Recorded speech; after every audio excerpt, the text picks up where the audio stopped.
Kamusta kayo mga boss? Welcome sa ating channel. Sa video natin na ito ay makikilala natin ang isang basketball player na sinasabing mas magaling pa noon kay LeBron James noong high school. Pero bago nga ang lahat mga boss ay nais ko munang humiling sa inyo ng isang like, comment at subscribe para maging updated ka sa mga kwentong basketball gaya nito.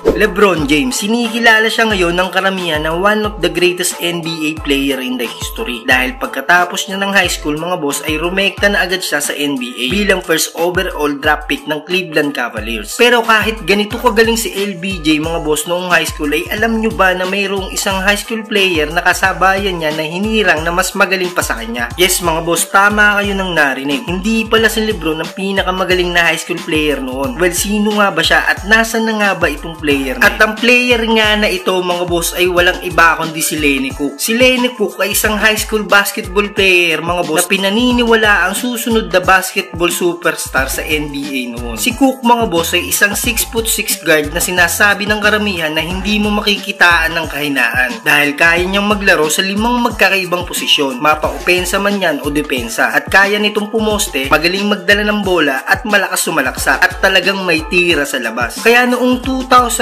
mga boss, si Lenny Cook ang hinirang na number 1 high school player sa buong US. Dahil dyan mga boss ay naunahan niya dito sila LeBron James, Carmelo Anthony at Amar'e Stoudemire. At ang pinakamalupit pa dito mga boss, si Lenny ay nasa junior year pa lang noong high school noong naging number 1 high school player siya sa buong US. Summer ng 2000 naman mga boss nang manalo itong si Lenny ng ABCD Camp MVP na mayroong average na 23 points at 12 rebounds per game. Ang ABCD Camp mga boss ay isang summer league na dinadaluhan ng mga pinakamagagaling na high school player sa buong US. Gaya na lang nila James Harden, Derrick Rose, Kobe Bryant, McGrady, Carmelo, LeBron at marami pang iba mga boss na naging NBA player din in the future. Sa sumunod na 2001 ABCD Camp mga boss ay marami ang nag-expect na magiging dominante ang laro ni Lenny Cook dahil siya ang naging reigning MVP. Well, di nga nabigo ang kanyang mga fans mga bossing dahil sa pangunguna niya ay nagawa niyang talunin ang kupunan ni Carmelo Anthony sa semifinals ng ABCD Camp para makausad sila patungong finals. At pagdating ng finals mga boss ay dito niya nakaharap si LeBron James. Well, sa game na ito mga boss ay mas maganda ang nilaro ni LeBron James kaysa kay Lenny Cook. Dahil sa huling bahagi ng 4th quarter mga boss, nang ilang segundo na lang ang natitira habang lamang ng dalawa ang kupunan ni Cook, nang biglang nangalabaw itong si LeBron at nakakuha ng steal. At dali-dali niya itong itinira sa 3-point at naipasok niya ang jump shot na ito mga boss. Kung kaya't laking gulat at panghihinayang ni Cook nang matalo sila sa finals na ito at hindi niya nakuha ang sanay pangalawa niyang ABCD Camp MVP. Well, after ng ABCD Camp na ito mga boss ay mayroong nakapagsabi na ito na ang simula ng pagbaksak ni Lenny Cook. Ano nga ba ang nangyari sa kanya? Noong senior high school siya mga boss ay napadalas ang pag-gimmick nito ni Lenny Cook kasama ang mga bad influence niyang kaibigan tuwing gabi. Na naging dahilan nga ito mga boss upang madalas siyang makaliban sa paaralan at nagresulta ito ng kanyang pagsuspindi sa basketball dahil sa kanyang mga bagsak na grado. At sa panahon na ito rin mga boss ay na-diagnose itong si Lenny na mayroong learning disability. Nahirap siyang makaintindi sa mga bagay na itinuturo sa klase na kahit isang simpleng puzzle lang mga boss ay hindi niya kayang masolve. Pero sa kabila nito mga boss ay marami pa ring mga college team ang nag-o-offer sa kanya ng scholarship dahil na rin sa kanyang husay sa basketball. Subalit tinanggihan niya nga ito mga boss at mas pinili niyang mag-skip ng college at sumali na agad sa 2002 NBA draft. Pero hindi nga siya nakuha sa draft night na ito mga boss. Marahil ay naging dahilan ito ang mga previous issue na kinakaharap ni Lenny Cook noong nasa high school pa lang siya. Pero nagpatuloy pa rin si Cook makipag-workout sa ibang mga NBA team mga boss para makakuha siya ng kontrata. Subalit miski isang team ay wala man lang kumuha sa kanya dahil nga daw sa late na itong dumating during training at nakitaan pa siya ng pangit na attitude. Pero nakapaglaro din naman itong si Cook sa NBA D-League na mas kilala na ngayong G-League. Pero hindi nga ito tumagal sa liga mga boss dahil sa sobrang yabang nito at masyado pa nga daw naging pastar ang loko. Pero alam mo ba mga boss na itong si Lenny Cook ay naglaro din dito sa atin sa PBA. Oo, sa PBA mga bossing para sa Pure Food TJ Hotdogs during 2003 PBA Reinforced Conference. Nag-average siya dito mga boss ng 35.7 points at 17.1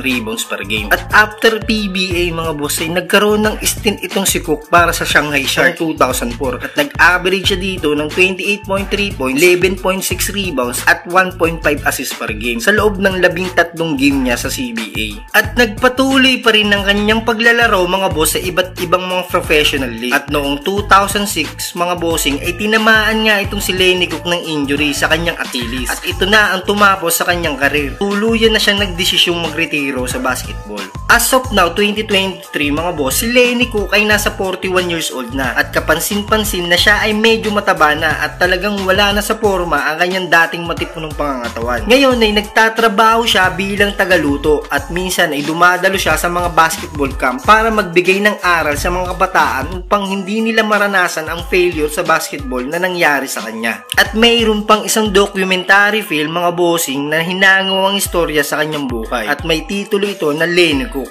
Remember His Face. Ano sa tingin nyo mga boss? Kung nagpakaayos nga lang ito si Lenny Cook noong high school, ay mahihigitan pa kaya niya lalo si Lebron kung nagpang-abot sila sa NBA? Paki-comment na rin mga bossing kung anong aral ang napulot nyo sa kwentong ito ni Lenny Cook. Well, i-comment lang sa baba ang opinion nyo mga boss at babasahin natin yan. So ito lang muna ang video natin sa ngayon mga boss, at bago nga tayo magtapos ay nais ko munang humiling sa inyo isang like, comment at subscribe para maging updated ka sa ating mga future videos.